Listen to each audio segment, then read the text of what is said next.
Here we go. The reality check on WBOK 1230 AM. Whoa, now. What's happening, good people? How y'all all are? How you doing? What's the day? Hump day? Yeah, it's Wednesday. Hump day? Yeah. This week seemed to be going a little bit faster than what I thought it was. Not fast enough for you? We didn't mention my favorite one. My favorite day. Taco Tuesday. Taco Tuesday, yes, we did. Well, it might not be. I tried not to. I not did. They might not be serving tacos too much right now. No. No, Felipe. No, right? I'm sorry, Pablo. You know the day is the day they start, right? Yeah. They announced today that the Operation Swamp, as a matter of fact, it's on television on Fox 8 right now. They got all the immigration and folks riding around. They looking for folks. I think they have a list of people. All I can say is they better learn the difference between a black person and a Latino person. They're gonna have a hard lesson here. They're gonna make some mistakes. And then they got them riding around in the shopping centers, heavy patrols in Jefferson Parish.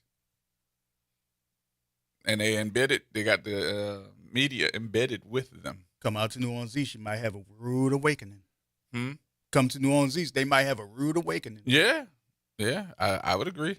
I would agree. And look, there's some places in Jefferson Parish you better watch out. Because these little YNs will blast on them. You better watch out for over there by right off of Williams Boulevard, Williams and Power. Oh yeah. Ooh. Yeah, you don't want to mess around back there. That there is a Latino population back there that you don't want to mess with. I guarantee they got some MSs back there. So what? Some MS. MS-13? Yo. Yes, indeed. But today is the day. But it look like nobody is at the Amigo Market. Oh, it's a ghost town. Hmm? It's a ghost town. They what? It's a ghost town. Yeah. You know, I went to I actually like to, you know what I like? Ideal. Huh? Ideal. I love Ideal. Yeah. I love Ideal. I love the one right there off of Broad. Yeah, but you know what? They're building one right over here. Oh no, I know. Earhart. Oh, okay. Earhart and Carrollton. Yeah, I saw Okay. the sign. But I love to go over there by Ideal. But I like to go back to the back where they do this chicken. It's called pollo asado. Oh my God. It don't even look like regular chicken. It's red. Yeah, that's pollo asado. That's their version of barbecue. Boy, That's what it is? Yeah. But Remember you and I went to that place on Chef Mentor a couple of years back and we sat down, we had that chicken in there? Wait. You don't remember that? Wait. Oh, you remember it. Wait. How many places have I been to go eat with you? Well, yeah. Okay, so you remember. No. I really don't. And you were like, man, this chicken is incredible. Is that what we got from Ideal? Yeah, pollo asado. Okay. I remember that though. Yeah. I think that's and I think I went back the next week to go order half a chicken. You did. But I think that's what I did. Yeah. But it was delicious. And I knew I couldn't pronounce it. I was like, the chicken. And the Now, lady was like, see? if you live out in L.A., it's known as Pollo Loco. Huh? Pollo Loco. Yeah, they have the franchises all around California. Oh, okay. But I used to talk to the guys that owned Ideal.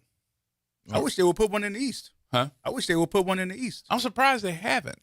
Yeah. I mean, we have like about 4 different Latino markets out there.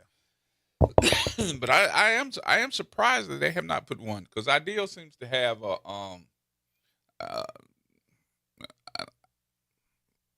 I'm trying to be nice. They seem to have a better presentation. Yeah, because they've been around for a long time. Okay, so it ain't me. No, it's not you. All right. They're the real deal. All right. Well, I'm gonna leave that alone. But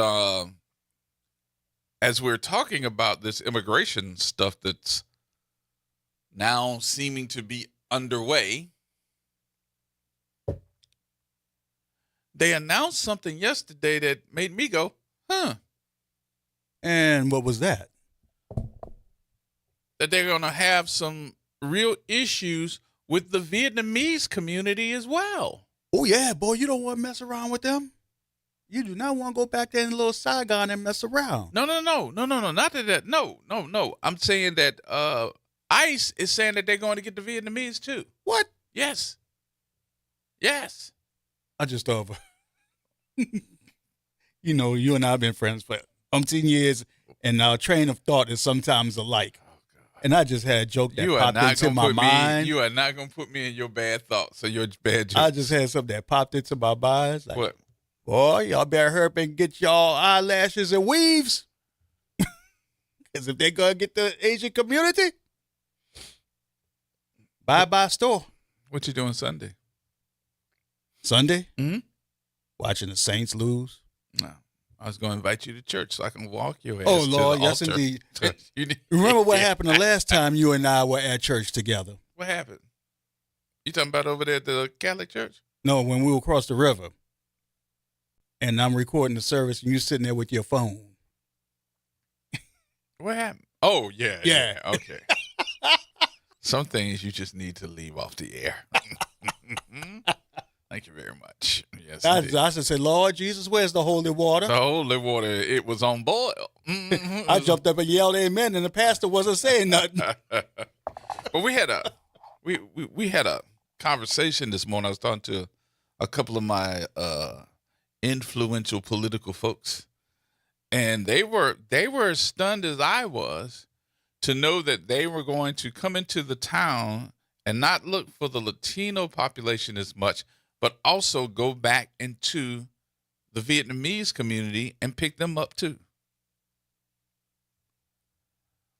I don't know why it's surprising, but it is surprising to me because no one ever said that. You know what I'm saying?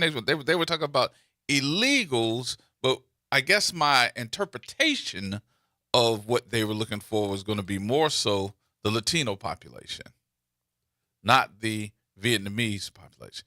And they were talking about the folks that came over from Saigon and yada, yada, yada, yada, those that have come over and brought their families and stuff. If they don't have their paperwork, some of them have work visas, but they don't have their birth certificate stuff and yitty, yitty, yitty. And I'm sitting there saying to myself, dang, them too? And I wonder, because immediately I started calling folks. I have yet to hear back from, and I'm getting a little perturbed about them returning their calls, but I do know that we at the end of the year and folks, taking off, or they're not going to do nothing for the remainder of the year, yada, yada, yada, yada. But I called the Mexican consulate today, and no one really had an answer to talk to me because their communication person was not available. So I sent them an email thinking that I'd at least be able to hear back from somebody to say that, hey, this is what we're trying to tell folks. This is what's going on. Hadn't heard back. So it was a little frustrating. They'll probably get back to me by tomorrow or maybe even Friday they'll get back to us, but I'm trying to get them to come on and talk. I want to know what they're going to do. We should call our friend Cindy to talk about. Cindy Wynn? Yeah. I was going to talk to her about the Vietnamese community because, she's the person with Viet. Mm-hmm. So I know that she was, but I wanted to hear more about it before I had Cindy because I know if I ask Cindy coming. Yeah, she'll come. Yeah, her and her crew, they're going to come, I know. But I want to know more about this and why all of a sudden we're now hearing about the Vietnamese population that's already been through this trauma with the fall of Saigon. See, a lot of us don't understand why we have a lot of Vietnamese in one community here.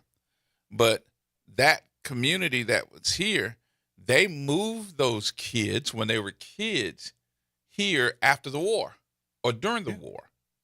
I remember Cindy tells that story. You remember when they came here? Her and one of her friends, they came here and told that story.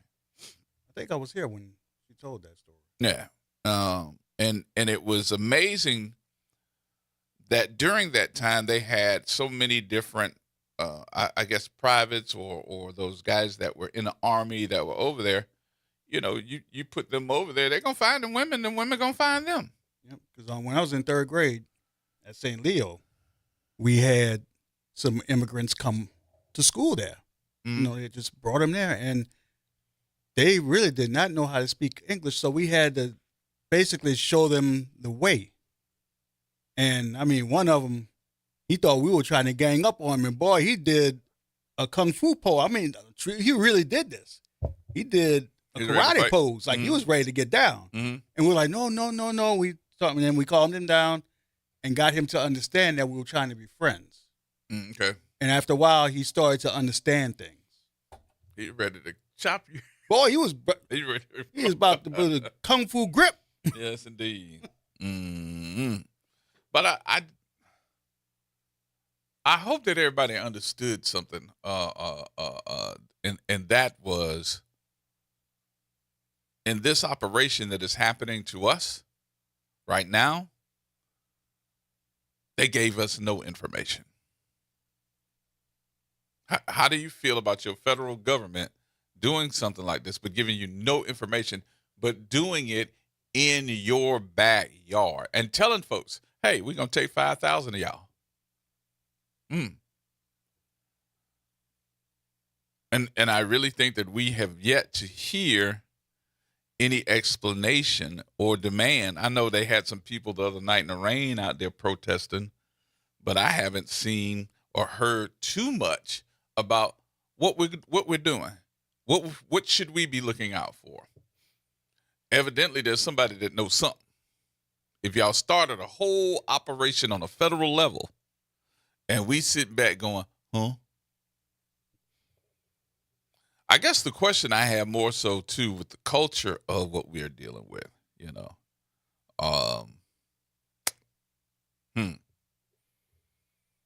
we have, and I don't think there's a way to put this lightly. The culture of the folks that live here in New Orleans, you really don't know what race they are. You don't know Creole, because somebody tell you, well, Creole ain't no color. Creole is a culture. Okay. Well, your culture got a color. You don't know the difference between them. And even some of the white folks, to me, there's such a thing. What they call it? Dirty white. Mm-hmm. You ever heard that? Dirty white. You dirty white. They're like, man, no. In other words, Cajun. Whatever it is, I don't know. I mean, sometimes you have to wonder. But see, the majority of us Creoles are of Spanish descent. So that's why we look the way we look. Now, well. And they're going to learn real quick. I think they're going to make a mistake today. I think that they're going to make a mistake today. But they out in force. Have you seen them? Nope. You have not? Don't care to see them. They're going to be looking for you. I'm sorry, bro. I'm going to leave. As soon as I open my mouth, they're going to be like, oh, okay, we made a mistake. Yeah, as soon as you open up your mouth, you're going to be all right. Mm-hmm. But I would mess them up. I could mess them up and start speaking Spanish. Don't have them to deport you. I am not going. When Donna called, I am not going. Call my friend Pablo at WBOK. I was saying, me no speak no English. No, ma'am, no, sir. So, have you seen them? Has anybody seen them? Anybody around the area seen any of the convoys? Are y'all hanging out at Home Depot? I'm scared to go to Home Depot right now. They tackle you at Home Depot. I wonder what's that doing for their business, too. Let's see if they go over there to Slidell. Yeah, they're going over there. They're going over there. They're going to St. Bernard, a couple other places, too. But we're going to see. And then we got to talk about Costco, what Costco did. Oh, I applaud them. We're going to talk about it. Hold on. Don't give it away yet. I'm not giving it away. All right. I'm going to tell you what the folks at Costco did. All right, y'all. We got to take a break here. We'll take the break. We'll come back. More in just a minute, y'all. Everybody hold tight.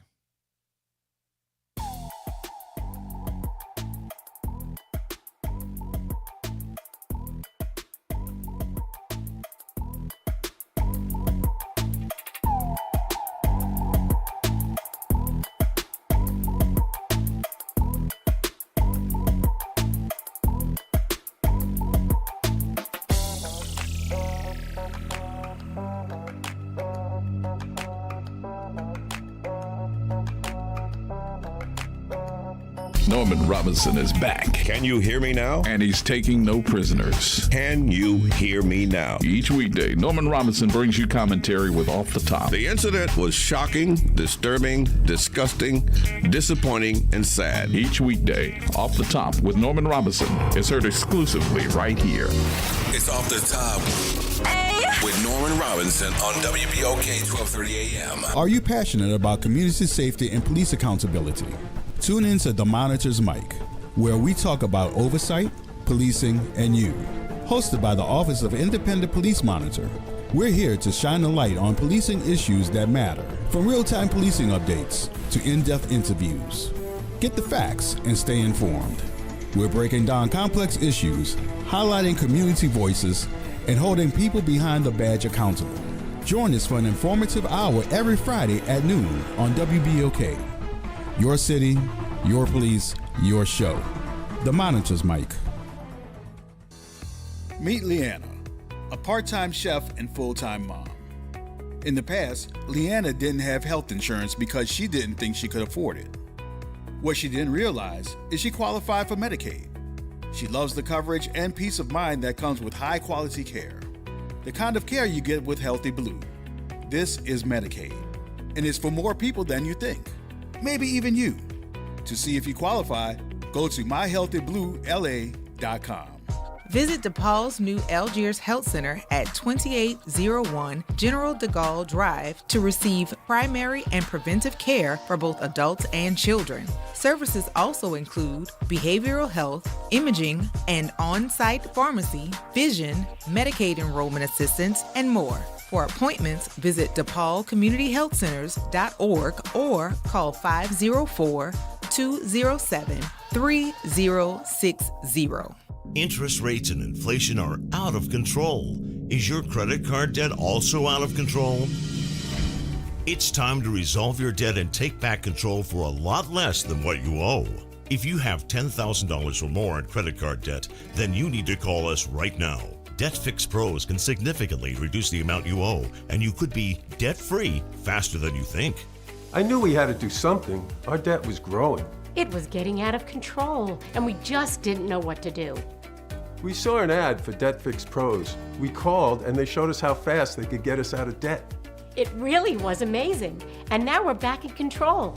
Call now, and we'll show you how easy it is to fix your debt. The call and consultation are free. Call Debt Fix Pros right now at 800-311-5977. That's 800-311-5977. 800-311-5977. What's going on, New Orleans? Tavis Smiley here of the Tavis Smiley Show, wishing you and yours a happy holiday season. Making a difference in the community. WBOK 1230 AM. Here we go. The reality check on WBOK 1230 AM. All right, folks, welcome back. Welcome back. My number 504-582-9422. Get in contact with us. Let me know if you see any of these agents that's happening around the city, that's walking around, going to the Home Depots, going to the Lowe's, and who they're looking for. Could be you. Let us know. Kevin, what you say? As always, man, thank y'all for holding y'all part up with what y'all do for the community. And I'm saying that to say I heard the previous program that was talking about how if you allow these racist white supremacists, I'm gonna just call it for what it is, okay, to participate in the erasure of black culture, we won't exist. They're wiping us out like we don't exist, okay? Slavery is gonna be work detail, okay? And all our culture is getting removed from American culture. But that can't happen unless we're already ghosts in our own community. You can't erase anything about me if I'm actively engaged in teaching my environment around me, my children, my community, all the things that we saying they're erasing from us. So I'm back to what I always call about. Until we start acting in an elevated manner, nobody is bound to respect us. Okay, if we don't respect us to do the work, and I emphasize work, that we need to do to be what we want to see in our community, that's 90% our problem. Okay, because we have all the power there. And the other thing is you're saying that they won't, the Latin community won't act responsibly to your request to talk about these problems. Look, if Black people got involved with NAACP, they'll know NAACP used to ask the Latin community to get involved in different projects that was affecting poor people, primarily Blacks at the time. And we could not get participation from them in any significant way. Okay? So, and I'm not I'm not indicting the Latin community for that, because the bottom line is the reality of we living in a society that's looking at us for what we do, or most importantly, what we don't do. And everybody, every culture that comes to this country understands you want to stay away. It's like being in prison. You want to stay away from the prey prisoners, because if you hang around the prey prisoners, you will be targeted just like the prey. And that's how they look at us, as prey, because we behave as prey. We don't coordinate around ourselves, around our history and our communities. We move up, and we move absolutely directly out of the community the first chance we get. So we need to start talking about what we want to be and start doing the work to be that. And we need to go international, because if you learn from history is they are not going to let us excel. If you remember what happened in Wall Street, Green, whatever it is, they burned all those black cities and flooded all those black cities out. Greenwood. What you're looking at exactly is the 2.0 of the Civil War and all the history that has happened up to this point. You're just looking at the new iteration of it today.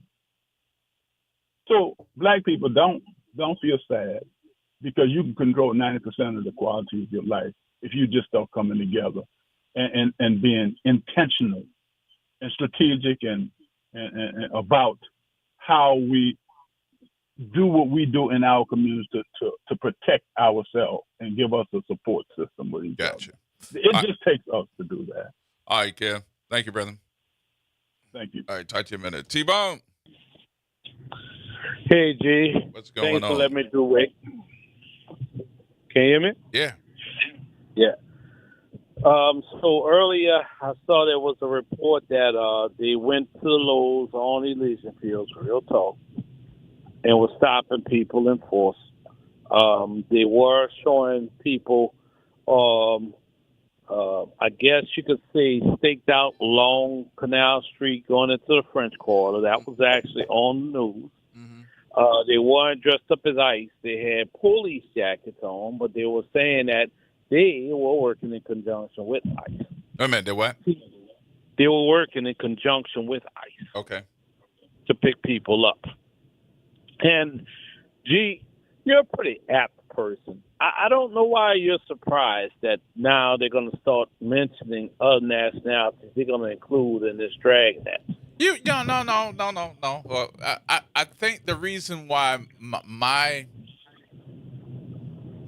I guess my surprised nature is because at some point, being in the news, paying attention to this, and learning the process as we see it happen in other, I guess, other municipalities, we would see or hear that they were going after more than just the Latino population. They named the Haitian population. They named who else? The other folks in other areas, but they never said anything about the Vietnamese population here. Here's the thing. It could be touchier here because you kind of touched upon it earlier. We have a gumbo of people out here. Mm-hmm. It's not just Latino. It's Honduran. It's Puerto Rican. It's Mexican. It's the Vietnamese. It's people from so many different nationalities. And that's going to be the touchy part. Yeah. Well, just remember that Puerto Rico is a part of America anyway. So if they mess with the Puerto Ricans just because they speak Spanish, they're going to have an issue. But you got a president that's ignorant enough to think that and pass that along to his that he talked to the president of Puerto Rico. It's not a part of the U.S. All right. It's a U.S. territory. They don't even know what we're over. Mm-hmm. You know, they're looking at names. They're not looking at paperwork. I know that they're trying to put it out there that, hey, come with copies of your paperwork and show that as proof. And I told my wife this story. I'm going to keep passing it along till people look it up and recognize what's going on here. There was a man, I forgot what state he was in, but there was a man who, he had been in this country for over 30 years. He was working as a landscaper. He had gotten naturalized and everything. Had 3 sons. Went to the military. Because they were born here, they were natural-born citizens. They rolled up on this 60-some-odd-year-old man 4 ICE agents. They did him almost George Floyd style, on the ground, knee to the back of his neck, and was trying to deport him. And his 3 sons are defending our flag. He has papers, had it on him, and they still took him. They still took him? They still took him. And his sons had to fight to get him back. Oh, wow. Do you understand what's going on here? This has nothing to do with criminality. Yeah. It has to do with whitewashing. I just don't like that in this process and understand something about this ICE process. There is no process. There is no process. They just grab you off the street and you have been disappeared. There's a finger pointing by the U.S. president, who, by the way, is now starting to point to Somalian people. That's what I was talking about earlier, Somalian. Mm-hmm. Guess who's next? Hello. I guess we coming up. Is this thing on? We got the Haitians first. They're eating the cats. They're eating the dogs.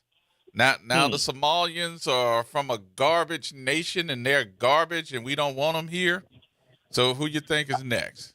I got a Nigerian co-worker say, they can send me back. I will take the free ticket. I said, you don't want that ticket, bro, because they might send you somewhere other than Nigeria. Mm-hmm. You know? I went over to, I was on the West Bank, and I actually went for a meeting because there is a population that I didn't even know existed on the West Bank. I really didn't. But they showed up for a community meeting, and it's the Haitian population. Yeah, there's a lot of Haitians. It's a lot of Haitians, and they got a very good community on the West Bank. Bro, over 30 years ago, I worked at different hotels downtown. A lot of Haitians was working down there. Mm-hmm. Minutes away from the French Quarter.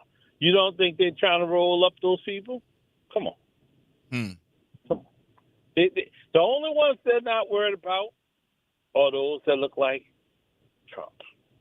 And I'm talking about without the tan. That's the ones they're not worried about. They're not picking up Ukrainians. They're not picking up Czechs. They're not picking up Polish. They're not picking up Russians. They're picking up non-white people. Wow. And we talked about this at length before he got elected. They thought the ones that voted for him, Latinos for Trump, I'm calling you out because you could call my man back and say what you're trying to do to help people. Mm-hmm. You said it in other places. You thought they were picking up the bad ones, the ones that didn't get naturalized, the ones that didn't pay to come here. Guess what? They're coming for you. They're coming for everybody that don't look like them. Yep. All right. It's sad, man. It's really sad because you're hearing it all the time. You're hearing mothers being torn from their children. Mm-hmm. You're hearing fathers who are here trying to support the kids that don't make it home. It's very sad. Well, what's It's interesting to very me sad. about this too is that they have incorporated the laws here now, because we got new laws that passed on the books as of August, and those laws involve law enforcement that's already in place. NOPD, Gretna Police, Orleans Parish Sheriff, Jefferson Parish Sheriff. They are by law obligated now, and I think they're being very courteous about it, to help ICE if they assist them, if they need And some guess who was assistance. behind that? Your governor and Liz Merrill. Thank you. So Opie up there is sitting up there trying to pander to Trump. Yep. This is what this is about. And once again, folks, we voted for this. All right, T-Bone, let me get to these phones, man. Appreciate you, brother. All right, y'all. Talk I'm to going you to in a minute. listen. All right. Ronnie. Hey, G. What's going on? Nothing much, G. I just wanted to drop my little 2 cents, man. In this conversation about our history. G, as far as our history is concerned, the truth been laying, right out there in plain sight all the while. What you mean? This is what I mean, G. I reference, Bible scripture. I think it's Revelation where, and I'm going to just paraphrase where he made reference to his hair being white like wool and his feet being as it was burnt in the furnace. That's the plain, that's truth that's been right out there in plain sight all the while. And the other one I would like to reference is this Bible story when they was trapped by the Red Sea. Gee, if you're familiar with it, and the children of Israel rose up against Moses and they told him, they said, "Did we not tell you when we was in Egypt to leave us alone and let us serve the Egyptians?" I think they was getting ready to throw Moses into the Red Sea himself. They said, "Did you bring us out here because there was no graves in Egypt?" And the Bible say that Moses turned to God, and God told Moses, "Why cries out unto me, Moses? Speak unto the people that they go forward." And I say all that to say this. At this time, we have divine protection because it's our time again. The price has been paid. The 400 years is up. Japheth got to get off the throne now. It's time for Shem and his descendants to return to where they were originally. Our history goes further back than America. The whole Bible is our history, G. The whole Bible. Okay. Thanks for taking All right. my Thank you, Ronnie.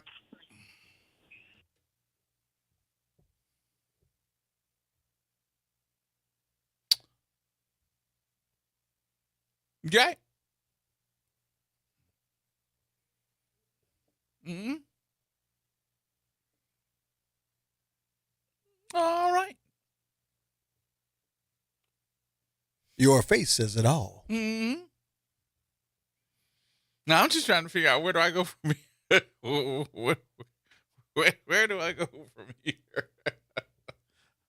Yeah, it's not break time. You know what? No, and it's not. You know what? It is break time. I'm getting ready to get up and I'm leaving. End of the show. Thank y'all for listening. Ronnie didn't. Well, look, you know what, Ronnie? Here we go. Only thing we didn't do in that presentation, we didn't take up a collection. Bruh. Thank you all. Bring your tithes and offerings to the store. Thank you very much. Don't you do it. I know you. Don't you do it. I'm not saying anything. But I'm glad we got some spiritual folks that can make reference to the Bible and probably bring it to fruition to say, we just going back through it again. And that it was written for us to know that these things were written in advance of to show you what was going to happen. But, Ronnie, I hate to say it this way, and I know you're going to call me back and say you're heathen. Just like we got believers like yourself, we got not a lot of people that are non-believers. We got a lot of folks that if you, God forgive me for this, but if you took a poll right now, they have never even picked up the Bible, can't quote nothing in it. Can't tell you what the first passage or the first book of the Bible is. Can't tell you none of that. It's Genesis, by the way. But I'm thinking as I was listening and what you were speaking upon, it might not have come out completely the way that you were saying it. So I'm going to put it in perspective. And that perspective may be of the world. How about that? Okay. I believe, and Ronnie, I'm a believer as well. And sometimes when we see a lot of stuff happen, and you'll hear us saying it, and I've even heard people say you need to stop saying it, that we living in our last days. And they said when our last days come, we were going to have someone that was the leader of this world that would be doing a whole bunch of crazy stuff of the devil. He orange, by the way. We got a whole bunch of craziness going on in this world. Because one of my conversations that I wanted to have today, because I know I got a lot of military folks that I speak to on this radio program. I got the retired one, Tracy. I know I talked to Mr. Bill, he former military. I talked to Galloway, military. I just don't understand, because this is going to be one of my conversations probably in the next few minutes. Because everybody's having this conversation about Hegspeth, who's now saying that he didn't order or didn't stay around for that second strike on that boat that killed those folks. 2 people survived one of those boat strikes in the Caribbean from one of our military ships. And they said Hegspeth said, hit it again and kill them all. He said he didn't do it. But you know what was the big deal on social media today? Wasn't the fact that he did or he didn't say it. It was the fact that the admiral that he had the conversation with, I'm talking about Hegspeth, when he had the conversation with the admiral of the fleet prior to him taking this stance about, if I give you this order, you need to do it. That admiral said he wasn't going to do it and resigned and said he was not going to put himself in that position of doing illegal orders.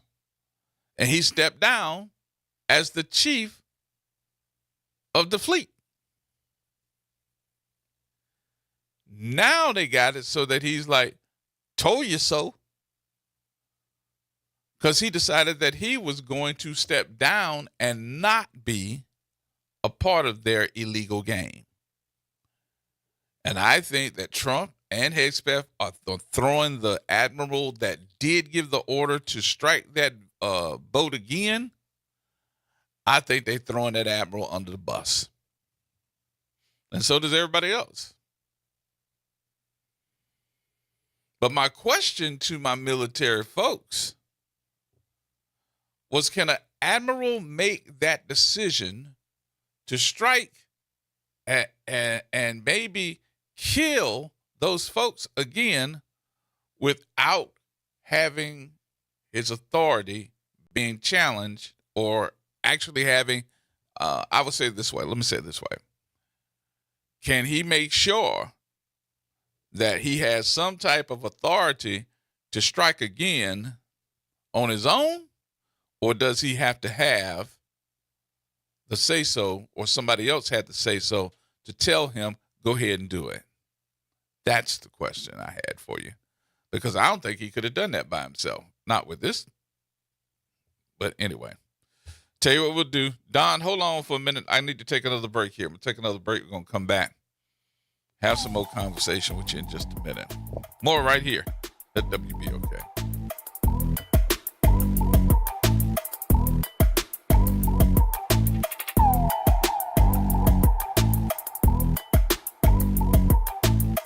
I'm David Pontan Sr., owner of Whole Water and Food Over Medicine Academy, coach, consultant, and instructor.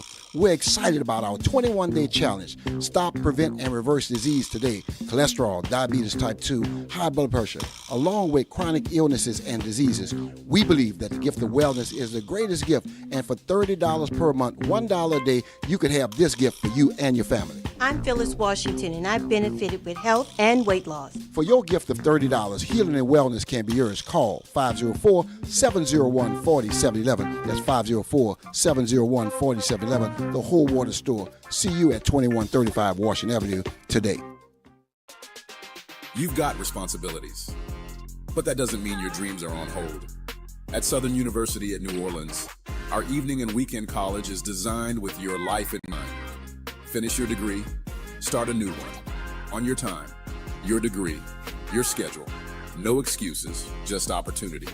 Visit suno.edu and make your next move today. Ever notice that everyone always wants more of a good thing? More rewards, more savings, more special offers? Well, when you become a new member of the Fuel Rewards program at Shell, that's exactly what you get, more. Join today to save 10 cents per gallon on your first fill, 20 cents on the second, and 30 cents on the third. Then enjoy everyday savings afterwards. Want more? Then head to Shell where members get more. Offer valid from 4/21/25 through 10/31/25 at participating Shell locations. Offer must be redeemed within 60 days of registration. Limit 20 gallons. Restrictions apply. Visit fuelrewards.com/join25 for more information. This is Andronika Morris, host of Put Housing First. Join us every Tuesday at 12 o'clock, where we will discuss how housing affects every aspect of our lives and what's necessary, what's needed to guarantee housing for all. Join us every Tuesday at 12 o'clock as we dig down deep onto the issues that affect all of us.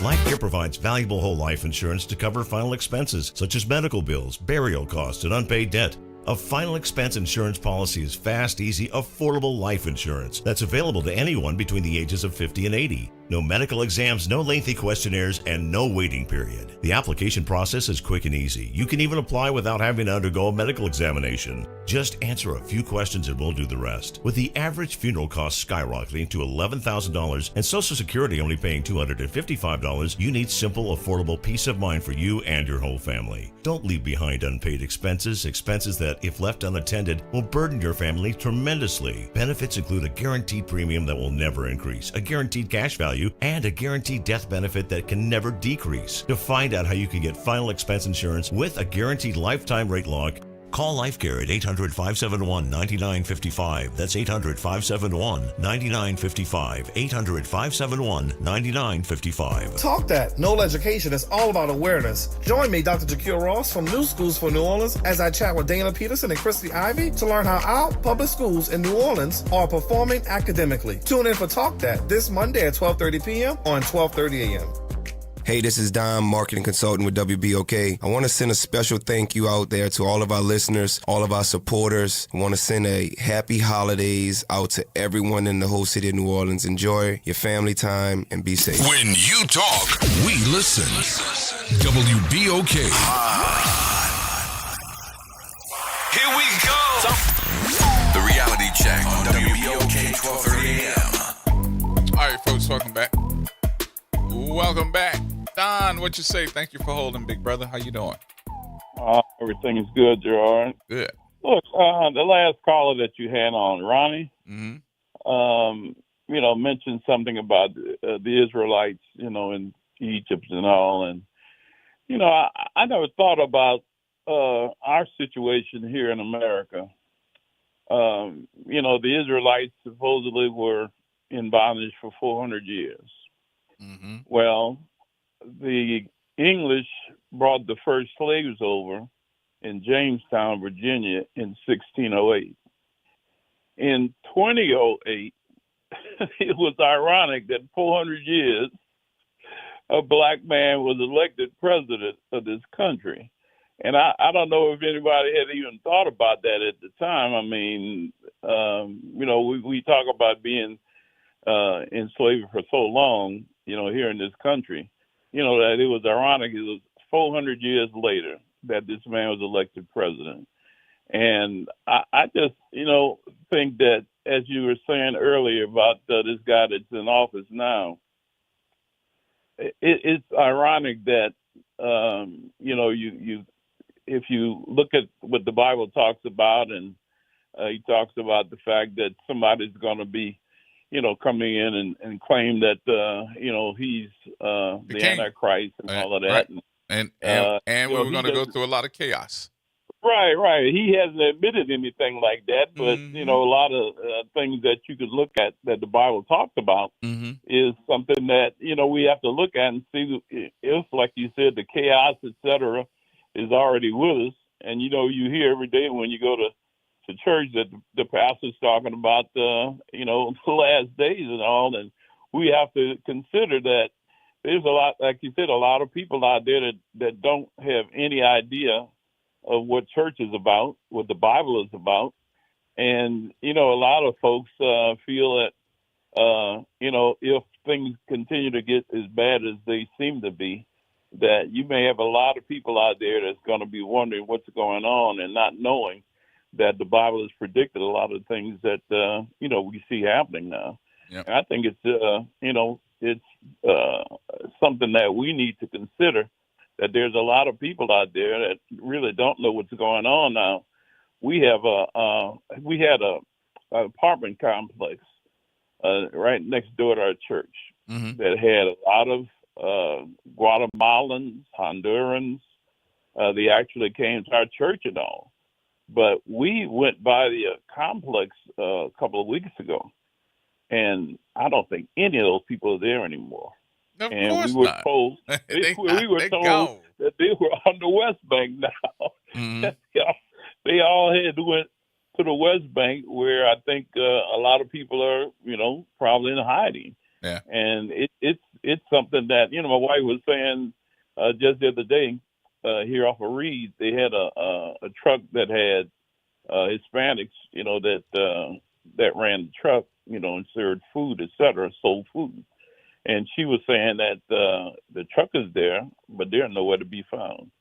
So you have to feel that a lot of people right now are knowing that, what's going on in our city is not something that's conducive to them. And you may have a lot of people that, and we're going to find out in the next few weeks, how many of them actually get picked up and sent out. So it's just trying times in not only our city, but other cities around the country. And we just have to be mindful, as some of your callers mentioned, that it's not just, Hispanics that have to worry. I think a lot of black folks are going to be, and as your lawyer friend Suzette mentioned last week, a lot of brown-skinned people that may look like Hispanics may have to be worried also. Yeah. Because they're not gonna ask a lot of questions when they come out. A lot of these folks are gonna come out and be, rough with folks, and you have to, I guess in a lot of cases, decide whether or not you're gonna be able to protect yourself or not. So it's gonna be really something that we have to look at over these next few weeks and see what kind of chaos might be happening here in our city. I think, though, Don, what we are dealing with amongst us, I'm just talking about us for a minute, is that we're dealing with two things. We're dealing with we got to see if we're going to end up maybe mistaken some of us. And then the other part of it is I think a lot of us are dealing with how do I get involved or do I not get involved? Right. When things happening in front of you. Right. Yeah, I understand. Yeah, because a lot of times it may happen in front of people, and what do you do? What do you do? You know, do you? But are you a part of the? I know this person. And I was thinking more so. I was thinking more so. Are you a part of the preventive maintenance, or are you just not involved at all? Right. Well, I wonder if what's going to happen when people are accosted and people around them know who they are and all. Are they going to come to their defense? Or I just think that in New Orleans, you got a lot of these. Okay, so let's put it in perspective here. One of the things that I did mention, and I mentioned this before, about New Orleans being out of consent decree. A lot of these young kids, no matter if they black, white, Latino, or whatever, have not seen any law enforcement in this city out of consent decree. Right. They're not going to be. That's why it was easy for the state troopers to come in here and bust some heads when they brought in that NOLA troop, because they not used to seeing somebody chase behind them. Right. And them boys weren't playing. They were chasing behind them, dragging them out the car and beating their butts. Yeah, absolutely right. And man, so now you got an influx of a federal group of folks that's coming in here. They coming in here to bust some heads too. Yeah, because they don't know how these folks act in this city. Nope. So like other cities. So no matter if they Latino, Asian, black, white, whatever, they ain't used to seeing them coming there busting some heads up. Well, they here now. Yeah, you got a point there. And like you said, man, there's a lot of people in this city that look Hispanic that are not. Yep. My wife has been told, that she looks Hispanic. Oh, you should see Wick. And, yeah. Wick's like that too. He is. Yeah. Ponytail and all. Yes, indeed. It's going to really be interesting, Gerard, these next few weeks and some of the horror stories that you may hear. And hopefully people will come and share, their experiences so that we could all know that it's not just them that have to be. Oh, I just got a new thing for Wick now. I'm just going to get behind him while he outside or something and say, run! Yeah, man. Make it seem like he has to be aware all run, time. Wick, run! I'm going to get behind you and yell, La Migra! Run, Wick, run! Yeah. And it's going to be interesting, Gerard. We'll keep listening, man. You have a blessed afternoon, okay? All right, Dom. All right, man. Okay, bye-bye. What's the I'm trying to think, what's the movie? Run, Forrest! Run! You're going to make Forrest status today. Run, Forrest! Not going to see me running anytime soon. Me neither. So today, I pulled up some numbers for some of the folks that were outraged, because this is another part of the conversation today. I'm kind of changing gears. I'm probably going to end up going back, or we're going to put it all up in one ball. But I want to know how many folks were outraged when the folks were named as the new top dog officers for the city of New Orleans for the Moreno administration. Were you outraged? Not because of who they were, because they also told you what the salaries are going to be. Did y'all get the salaries? Well, we're going to discuss that in a minute. Everybody hold tight, boy. Because I wrote commentary. I just letting you know now, I wrote commentary. More coming up. News is next as you get ready to get off.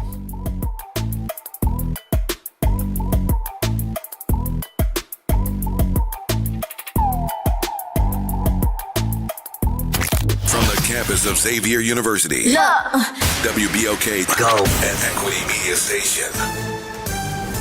I'm Bree Wood with BIN News Now. Republican Matt Van Epps wins a closely watched House special election in Tennessee, defeating Democrat Afton Bain. Bain addressed supporters after conceding the race. Tonight is not the final result of what we wanted, but it is the beginning of something so powerful in Tennessee and across the South. Trump endorsed Van Epps after recent Democratic wins elsewhere. Former President Barack Obama says Chicago's Obama Presidential Center will open next June in Jackson Park. The $800 million project includes a museum tower, library, gardens, and athletic spaces after years of delays and legal challenges. And fans are mourning the loss of a Palm Beach County, Florida rapper. Boca Raton police announced Monday poor Stacy died Saturday after an incident, but no details were released. TMZ reports he suffered a medical emergency at a hotel. He was 26. Get BIN News Now on demand 24/7 on the iHeartRadio app.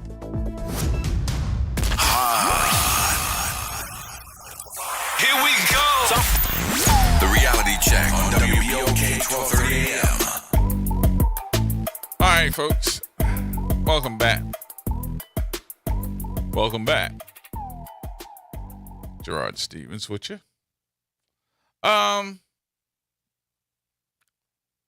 So I want to go over a couple of things here when we start talking about the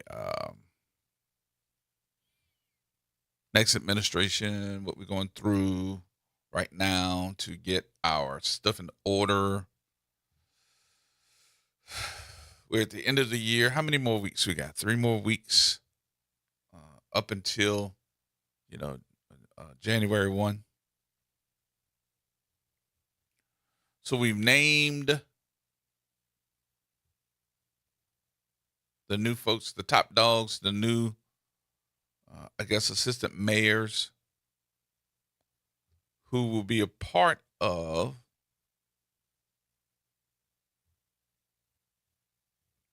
the Moreno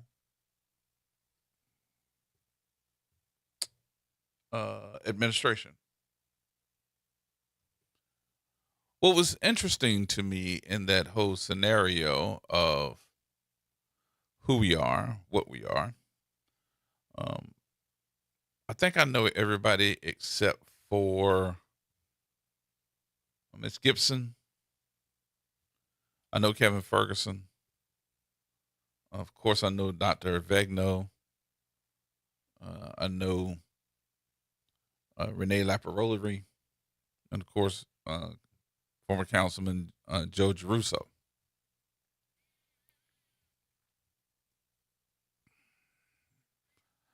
I do give her credit on something, though, as she put this together. I don't know the lawyer lady, but I understand that she got a great recommendation, and that recommendation came from former city councilman, and also he is the president of the Bar Association now, and that is James Carter.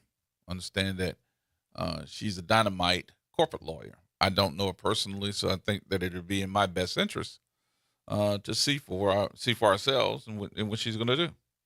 So got to give everybody a chance, right? So I went back and started looking at salaries for the city of New Orleans, the top dogs, and wanted to do a comparison. When I started looking at the top salaries, those top salaries are the ones that made me go, Director of Aviation Kevin Dolio made $164.50 an hour, which was $342,160. Ann Kirkpatrick, number 2, $162.47 an hour.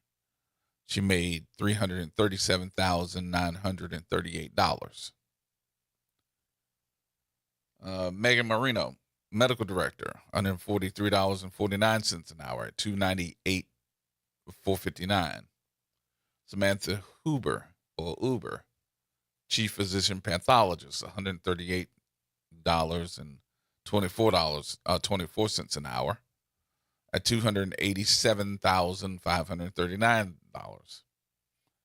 Ed Michelle, the Inspector General, $118.73 an hour at $246,958. Gilbert Montano was making $243,901.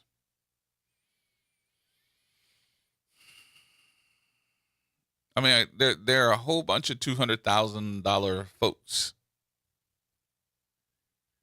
that are currently getting paid through the city. I actually would have to name off, let me see, I would have to name off 23 people before I got down to the 199,000 number. I would have to name 23 people currently under this administration, not the new administration, this current administration. So, why are you bringing this up? It has been a couple of interesting weeks that we've been hearing, oh my God, I can't believe that we overspent. It's the mayor, it's the city council. It's the mayor, it's the city council. Everybody was pointing a finger. Oh, y'all shouldn't have done this. Well, we shouldn't have done this. We shouldn't have done that. Oh, you shouldn't have done that.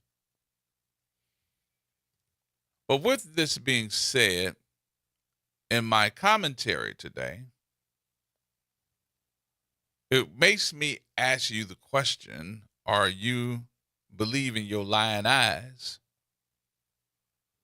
Or should I be telling everyone, hey, don't pay attention to the man behind the curtain?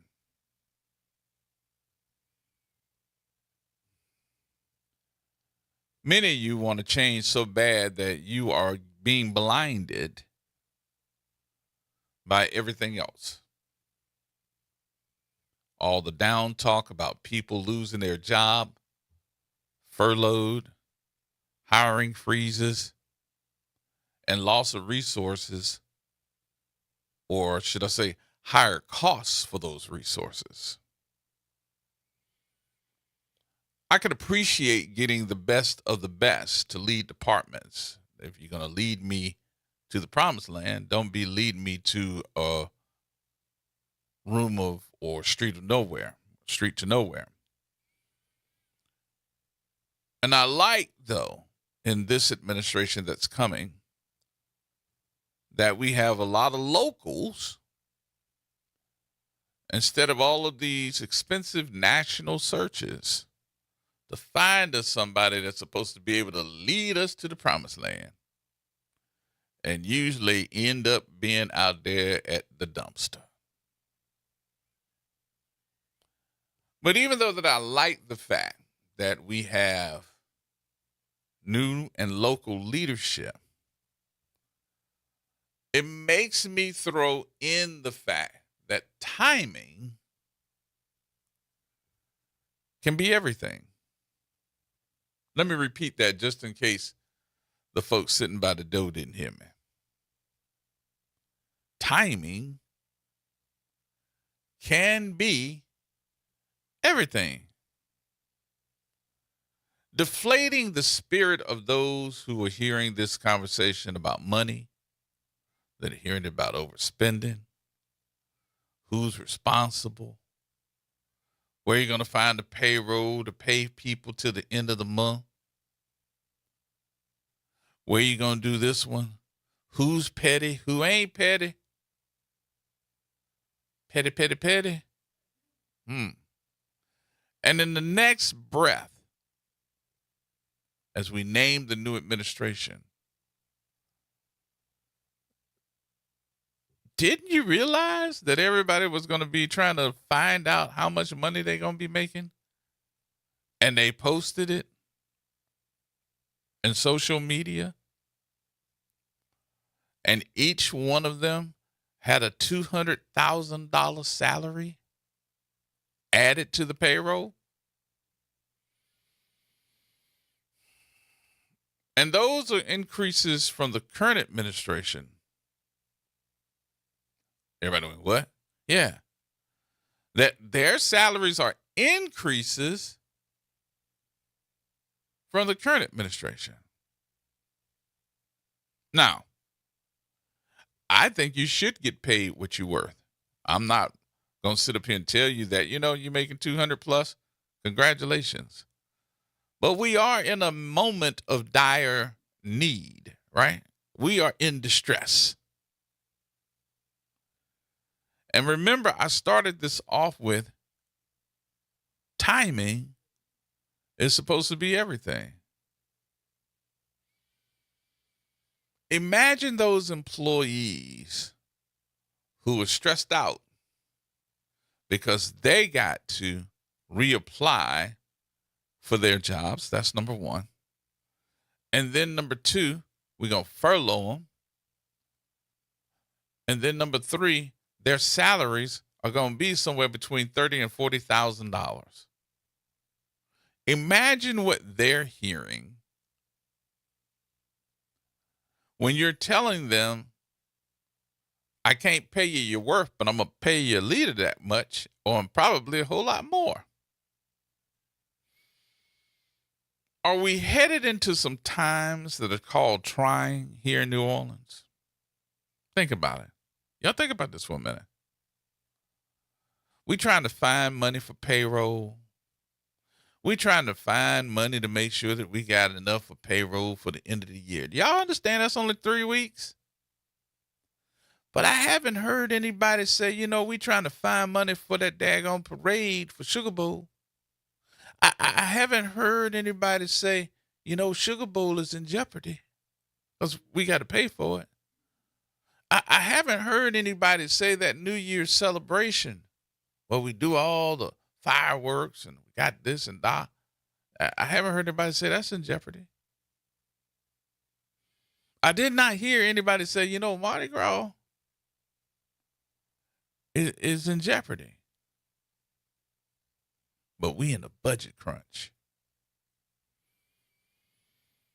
The continued use of the word transparent is about to be overused again. I don't want you to be transparent when we in trouble. I want you to be transparent just because. Just because that's what you're supposed to do. But everybody's salary is $200,000 plus. Increases from the current administration. And we in the budget crunch.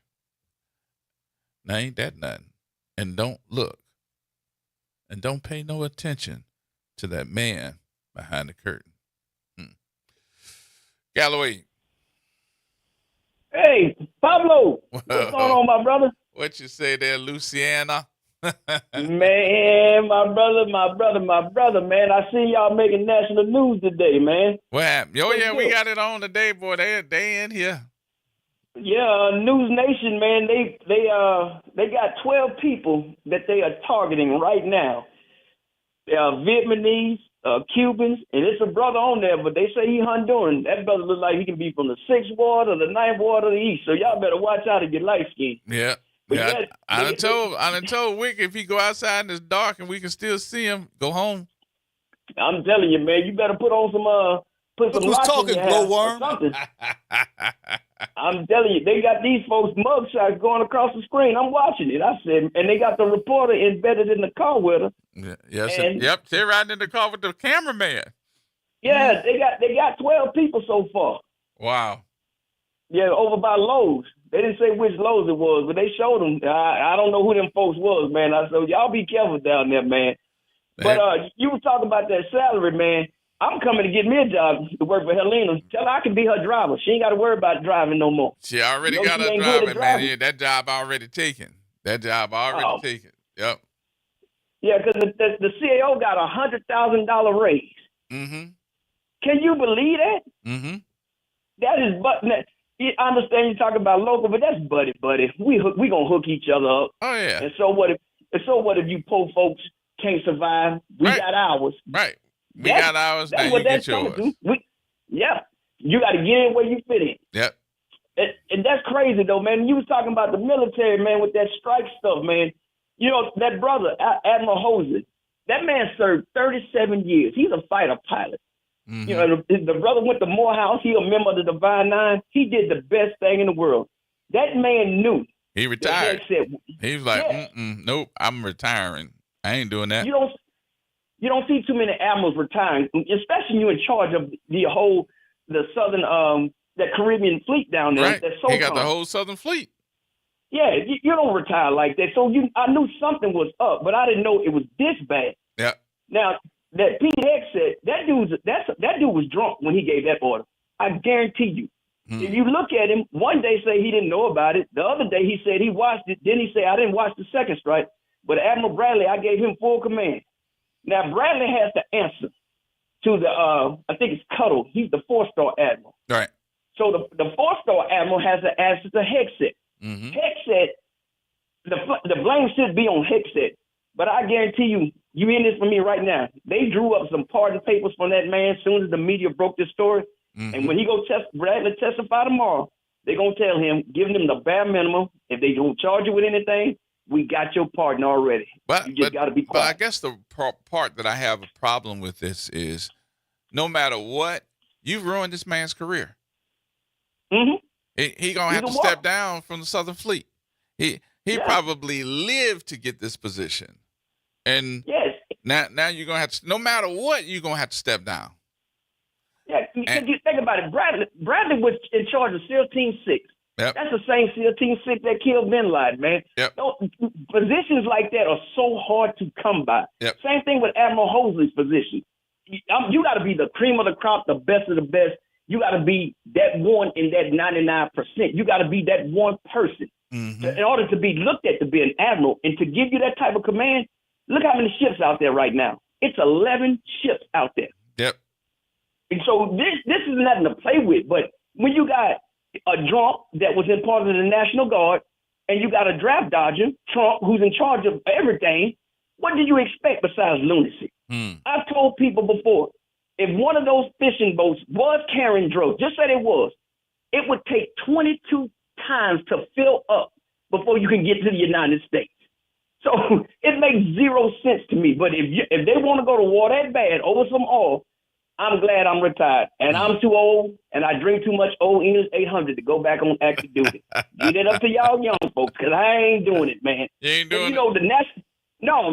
It's over with. No. They are supposed to bring the admiral to, I think it's tomorrow, to have a closed door committee meeting, and they actually asked Holden to also come. And I don't blame Hosley. I would go, and I would drop bottom out of there. I'm gonna tell it all. Yep. I'm telling it all, because you ain't gonna have my name caught up in no stuff like that over some. Oh, you gonna sit there and kill these quote unquote drug dealers, but then you gonna pardon a drug dealer that shipped 400 tons of cocaine to the United States and said, "I'm gonna shove it up these gringos' nose." Yep. Come on, man. You can't be that much of a hypocrite, man. Now you got the National Guard about to come down there. Who's gonna pay for that? We're gonna end up paying for it. We're gonna end up paying for it. So you gonna just add that to the budget? Add that to the budget too. I'm like, where are these folks getting all this money from, and they keep hollering broke? We got Operation Swamp Sweet. We got Swamp Sweet. We got, I don't know if it's shoot. I was thinking to myself, I was like, y'all want to go sweep the swamp? Let's start with some of this mess that's happening in downtown. Man, and that's where you ought to send ICE to. All you got to do is just call them and tell them where they at. And just send them right to Helena Moreno office.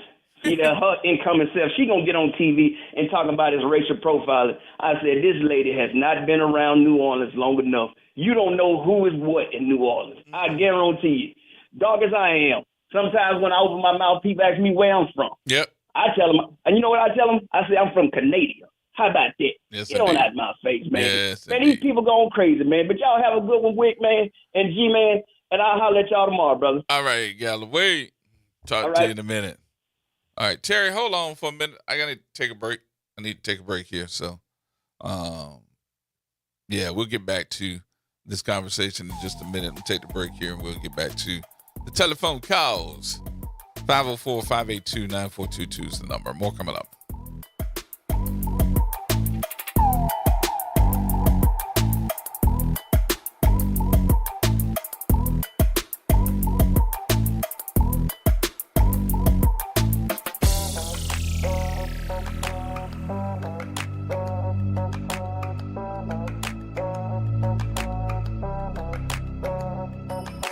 This is the Bloomberg Black Business Beat, brought to you by FidelityWealthManagement.com. Rich Paul has his fingers in a lot of pies, and one of his most recent ventures is in clothing, through his sportswear brand, Clutch Athletics. Paul tells Bloomberg that working on clothing and sneakers indulges interests he's had going back to his childhood. I was always a kid that really loved the detail and everything. When I bought shoes, when I bought clothes, I really looked at the detail, the messaging that was in it. And when I identified with brands, a lot of it came from the stories that was told. And if I didn't like the story, I didn't align with it. Or if it didn't align with me, I didn't purchase. And so my experience comes from a very authentic place. And all the different projects he works on under the Clutch umbrella connect back to one of his biggest passions. They're all intertwined. They're all connected in a lot of ways. It all leads back to sport. I'm Bloomberg's Justin Milliner on the Black Business Beat. With Fidelity Wealth Management, a dedicated advisor gets to know you and your goals to build a comprehensive plan to help grow and protect your wealth. Backed by a team of specialists, they'll analyze all your accounts, even the ones they don't manage, to keep an eye on taxes and provide proactive portfolio insights that can help you unlock your wealth's full potential. Learn more at fidelity.com/wealth.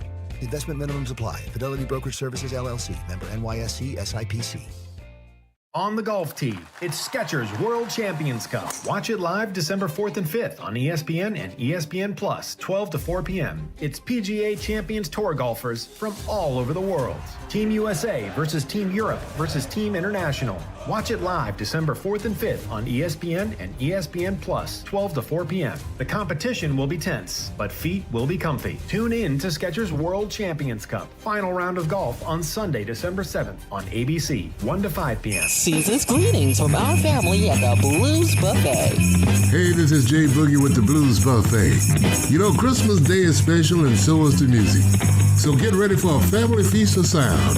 It's the special Christmas edition of the Blues Buffet, playing your favorite holiday classics for the entire family. Tune in Christmas Day at 3 p.m. for the best Christmas music mix on the planet. That's on AM 1230 WBOK, what New Orleans is talking about.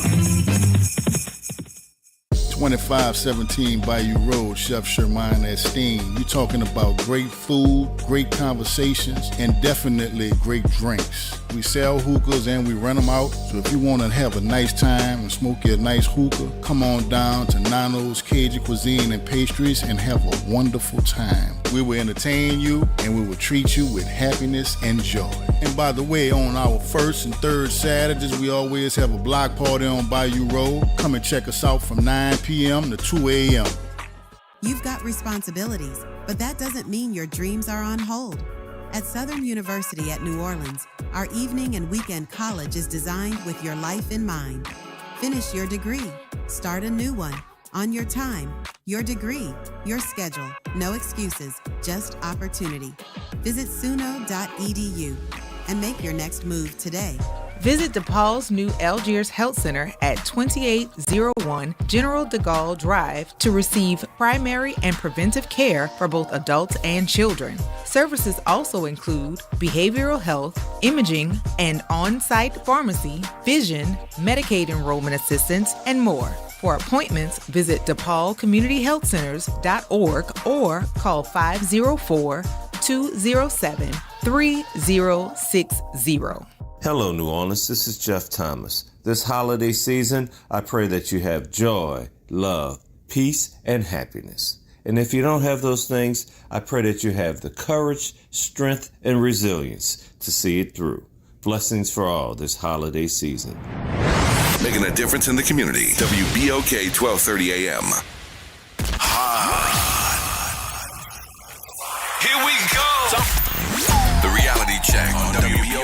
12:30 a.m. All right, folks, welcome back. Welcome back. Gerard Stevens with you. What'd you say, Terry? Hey, Gerard, how you doing? What's going on with your big money? Well, not much. A little quick things, like the last call. I love that guy. The way he break everything down. It's crazy though, Gerard, because I mean, are we in a budget crisis and you're hiring people to add more money to the budget? I mean, what sense does that make? I know you gotta have your own team. So that's number one. So that's gonna be her team. And we're in a budget crisis. I'm not mad at you for hiring your own team. These are the people to come after you get sworn in. That's your team. That's in the next 4 weeks. You're just getting them ready for the transition, so you know who's going to be doing what.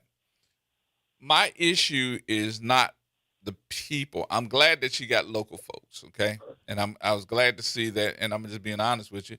I'm glad to see that she has local team and a lot of African Americans that's going to be leading the way.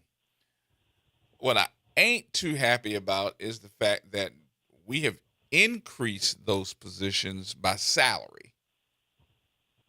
And you're giving them all a $200,000 salary increase.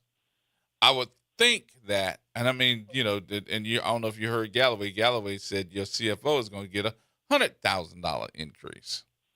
So I'm thinking to myself as we are putting things together, maybe naming that right now was wrong timing because of the fact that we're in this budget crunch. Maybe because you didn't think about the other workers that's making $40,000 and $50,000 that are looking around and saying, Lord, I don't even know if I'm going to have a job next year. I got to reapply for mine, or I got to get furloughed, whatever. I don't know. But I just think that was wrong timing. Okay, but is this a normal procedure, Gerard? I know. I think Mayor Landrieu, he did some of the same. Didn't he do the same thing? Yeah, they believe in that. He was the one that introduced, I think, to the city of New Orleans the deputy mayors. So now you're getting ready to go back to that again. So Mayor Cantrell, she didn't do that. No, and I mean I have my thoughts about the deputy mayors, because sometimes I think that the deputy mayor's position is to put you in a position as the mayor to insulate you from people and some of the things. So instead of the mayor having to deal with it, you have the deputy mayor dealing with it, and it insulates you from different things.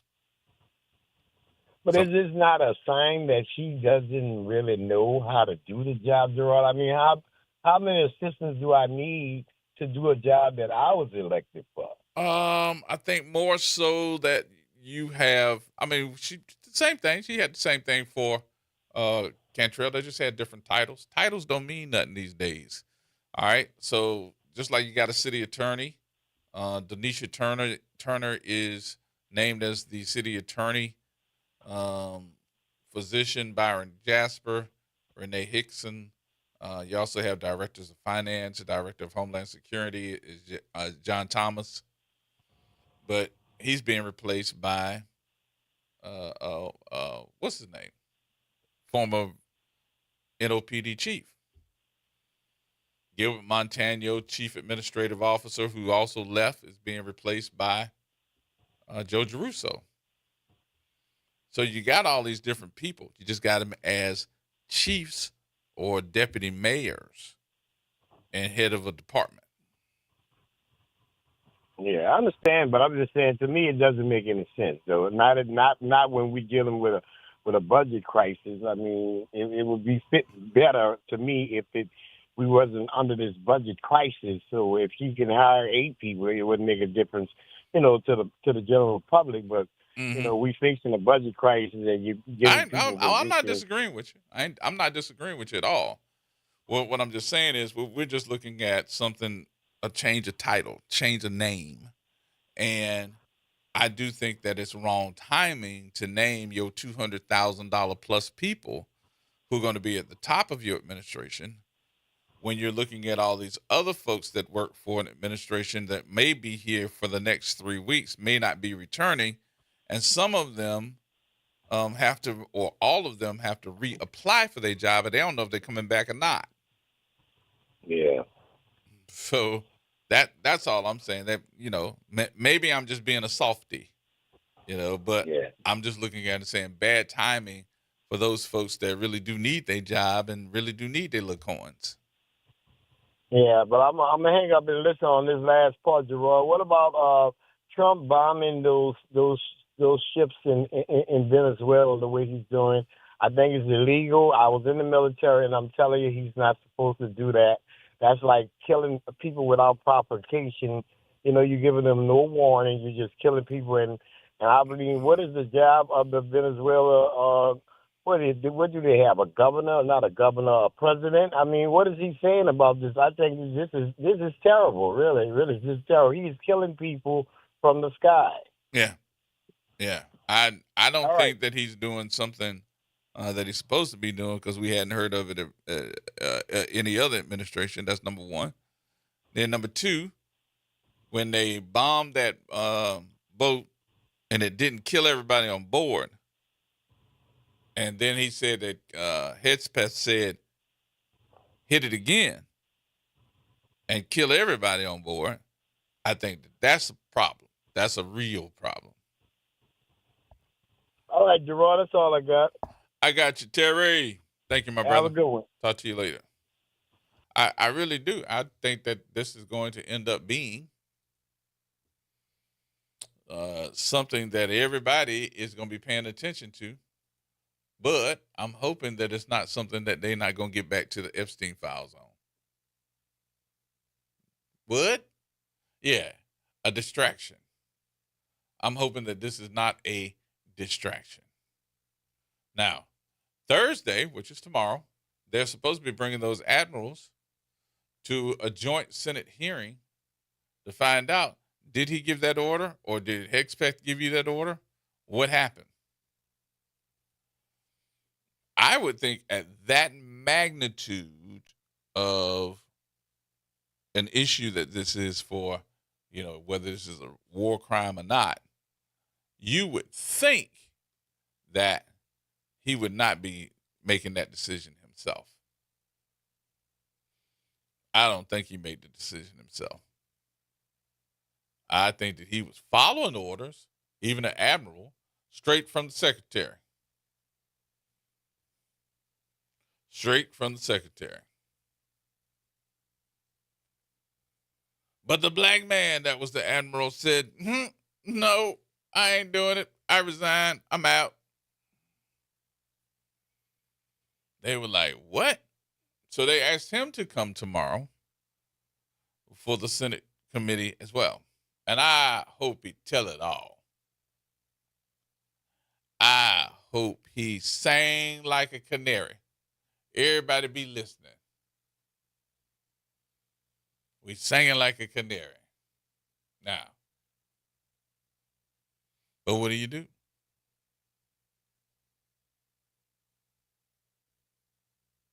What do you do?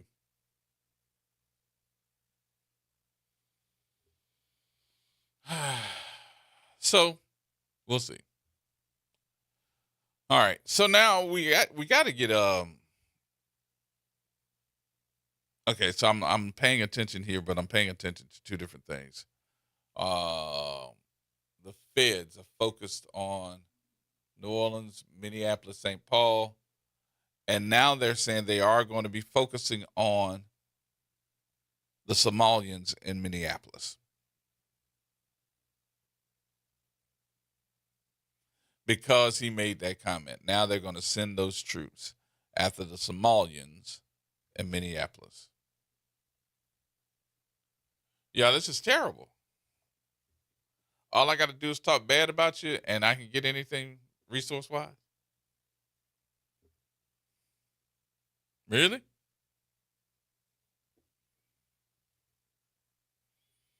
Maybe I need to start talking about something and then we can, let me see if we can get somebody to get me resources to go against them. No, they'll come after me. They would come after me. All right, so let me bring this back up again. The crackdown in New Orleans has begun.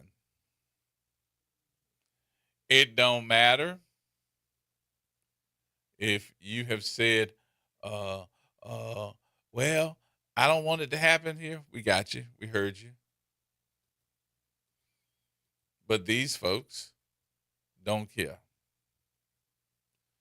So the crackdown in New Orleans, Department of Homeland Security formally launched its immigration enforcement blitz, and it's calling it the Operation Catahoula Crunch in New Orleans. What? Yeah, they're saying this is the operation here in New Orleans. It's called Catahoula Crunch. Why does it matter? It says the operation reported to target about 5,000 arrests. And it marks the latest escalation in the Trump administration's immigration crackdown in Democratic-led cities. So, as you leave out today, when you leaving your job, you should know that it has already started. Just be careful. Just be careful. All right, 504-582-9422. I got to get this out too. This weekend,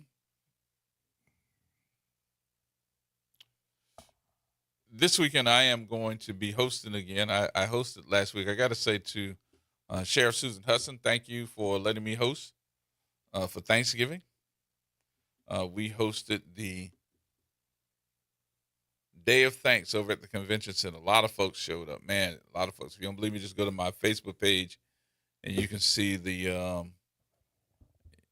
some of the photos we took. I had a ball. I didn't get a chance to eat, but I had a ball, and I did because I had a co-host. My daughter from Atlanta, my oldest, came and co-host with me on stage. Enjoyed her. Enjoyed Irma Thomas and the band. I told her husband, I told Miss Thomas, I said, I just want you to know I'm going to give you much props. He started laughing because he did not let his wife go up on that stage, and he wasn't right there on the side of that stage waiting for her. He do it every year. I said, I got much props for you. You start laughing.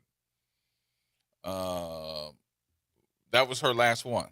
That was the sheriff's last one because of the fact that she lost the election. So next year she will not be the sheriff. So that was her last one. So everybody came out and had a good time. They danced, they drank, they ate, told a lot of jokes, but we enjoyed ourselves on her behalf too. She just said, if you get a chance, could you say that for me? I was like, yep. So thank y'all for allowing her to do that for you for the last 4 years. This weekend at the Sheraton, and I'm more than likely going to call Miss Lena on, what's tomorrow, Thursday? Yeah, I'm probably going to call Miss Lena on tomorrow, Lena Stewart, and have her on the air to tell us more about it. But the Johnny Jackson Foundation, former councilman for the city of New Orleans before he passed, has a foundation led by his wife, very nice lady. Miss Johnny Johnson is a very nice lady. I keep saying John Johnson, but it's Johnny Jackson. But she is a very nice lady, and she was there last year. I hosted last year, and I'm going to host again this year. It is this Saturday at the Sheraton. Now, I don't know if you've been before. I'm going to tell you, if you were looking for the who's who of the city, of the state, of your community, you need to get some tickets and come on out.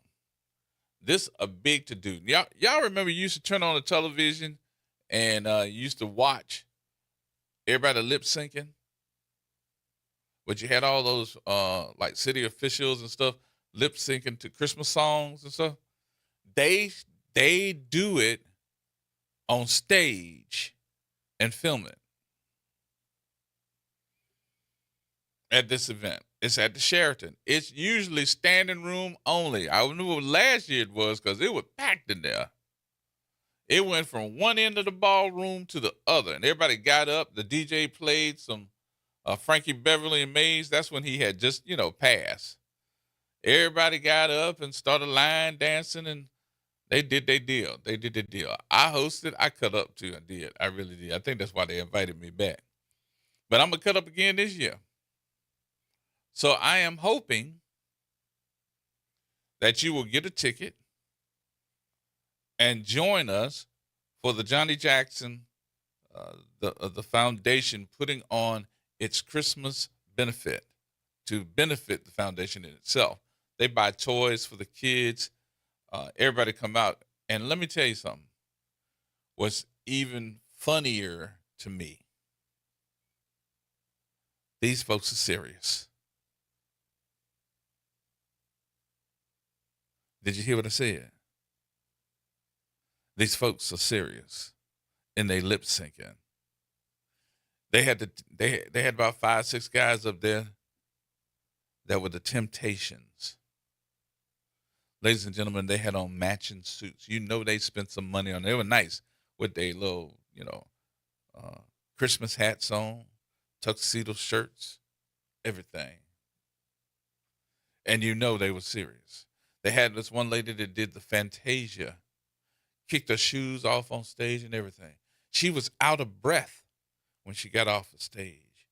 And she had to calm down because she had lip synced that song to the point where it was interesting.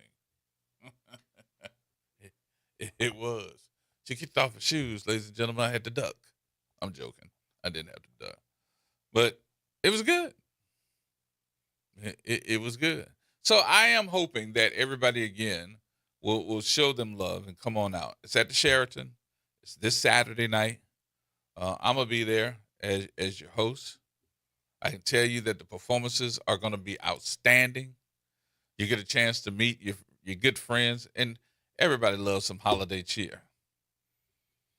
Me and Julius Feltus cut up last year, so I know he's going to be out there, him and his wife. And some more folks. I think my co-host at that time was, what's the young lady's name from Channel 4? She was there. We were on the mic together. So come on through. Let's have some fun. Let's talk. We're going to cut some jokes. Y'all going to see some great entertainment. I know they got a bar, so you're going to have some good drinks. The food is good. Everybody come on through. It is this Saturday. If you have not made plans yet to do nothing else, I'm telling you, you need to make plans for that one. I don't know no other way to sell it. I don't know no other way to sell it. So come on through, y'all. All right. Tell you what we're going to do. Let's get ready to go ahead on and take another break here. We'll take our break and get you ready for our folks coming up at 6 o'clock. So more coming up in a minute, y'all. Everybody who take.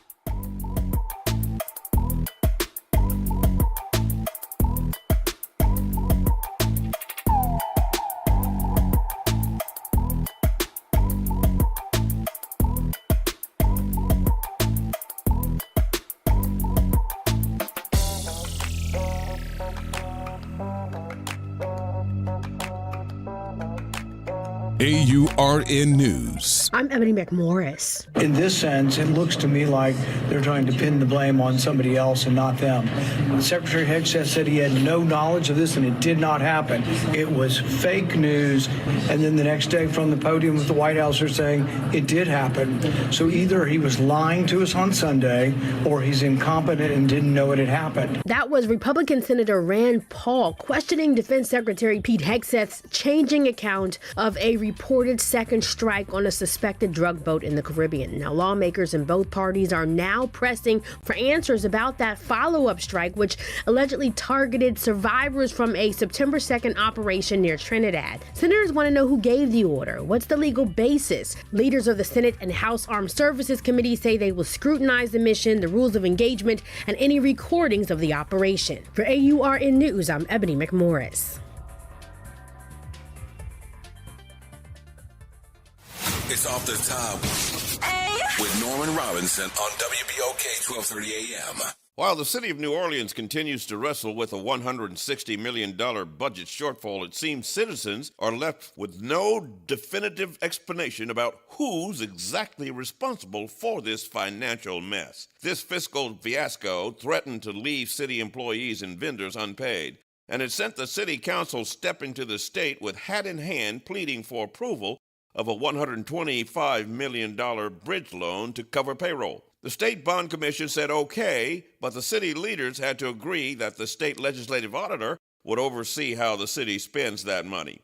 I believe there should be an investigation by the state attorney general to get to the bottom of this mess to determine where the fault lies.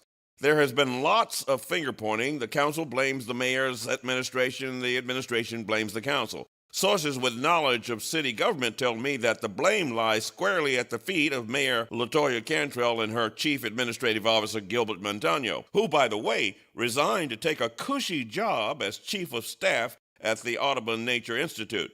It was only a month after Montano left City Hall that the deficit mess was exposed. Montano has a history where deficits are concerned. Before taking the job as CAO of the city of New Orleans, he held the position of deputy CAO and chief of staff for the city of Albuquerque, New Mexico. That city had deficits of $24 million in 2017 and $40 million in 2018. While there were no conclusions about who was responsible for the shortfalls in Albuquerque, the record shows that Gilbert Montano was on watch. On watch as CAO here in New Orleans, Montano was the chief budget officer. The CAO is the budget officer named in the city charter, not the mayor or not the council. CAOs have the responsibility for development, oversight, and execution of the city's annual budget.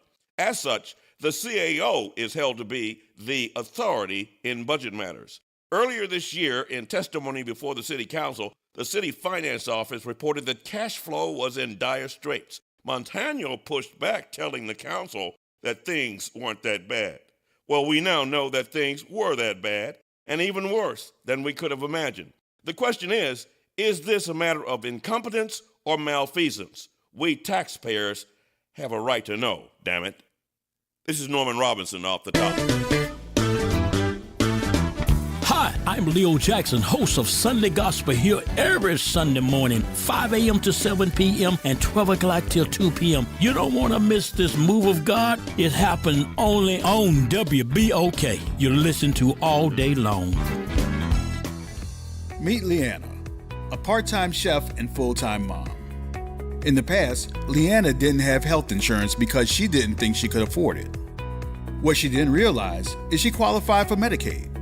She loves the coverage and peace of mind that comes with high-quality care. The kind of care you get with Healthy Blue.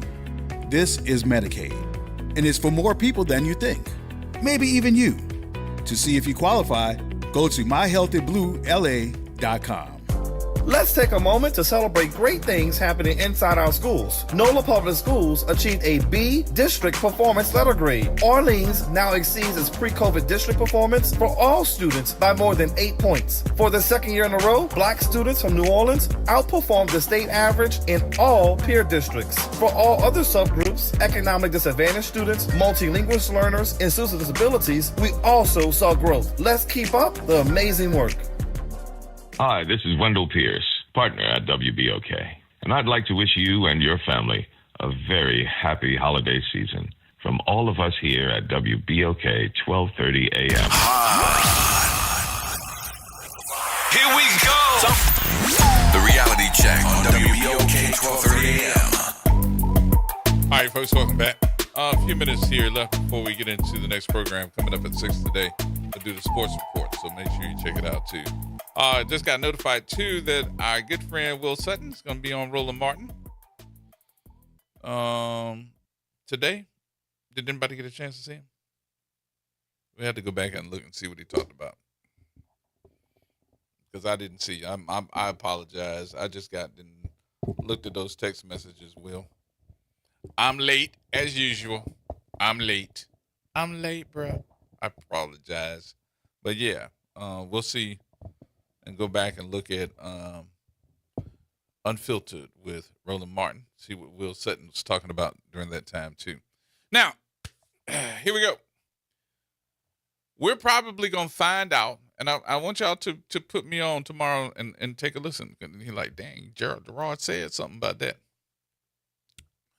We're going to probably find out some of the things that went wrong today. Probably going to find out tomorrow. Some of the things that went wrong today. I am going to call again the consulate and see can they come on. See what they talk to us. But as I listen, and I want to know how y'all feel about this. Somalians. Does that bother you? Somalians, Nigerians, I put Haitians into the mix too. Does that bother black folks? That they too are under some type of scrutiny with immigration. Does that bother black folks? Somalians, Haitians,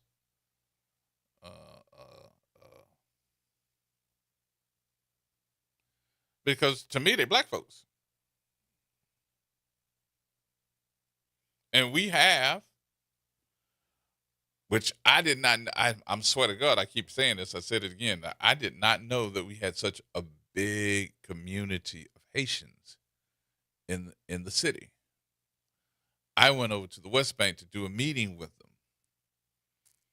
And to see that number show up at the location, I don't want to give the location because you never know, ICE might be listening. They'd be like, let's ride over there and see. But the number of Haitians that showed up, they were like, yep, we're from Haiti and da-da-da-da. And they have leadership. But does that bother you that they too are under scrutiny? Maybe we need to make sure that our Haiti folks have some type of conversation on this radio station too. I've been here before. I'll call tomorrow and try to find out, can we get them to speak up and at least tell everybody, what they need to speak and what they need to hear. I'll do that.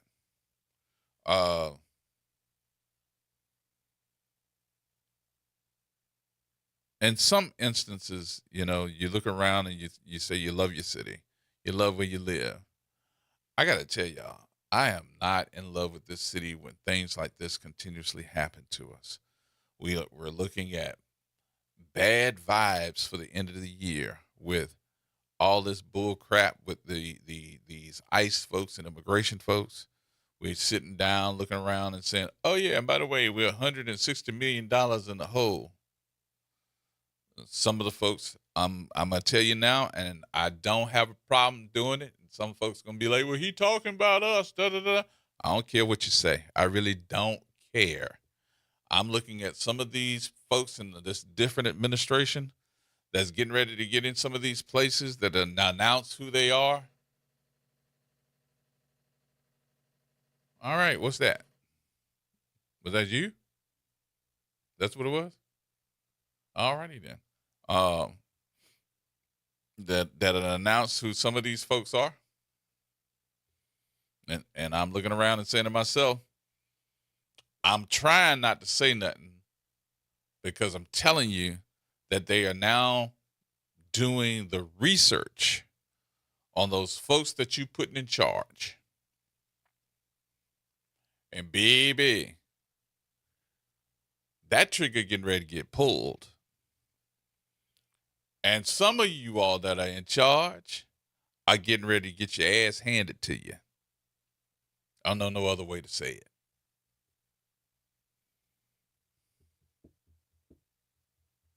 You're getting ready to get it handed to you on a platter. Because y'all think ain't nobody looking. But it's okay. How you like me now? And I'm telling some folks, I really don't care. What you think?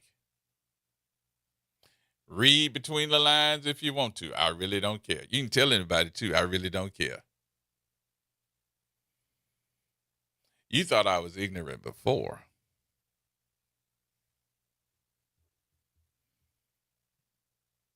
We'll be calling names.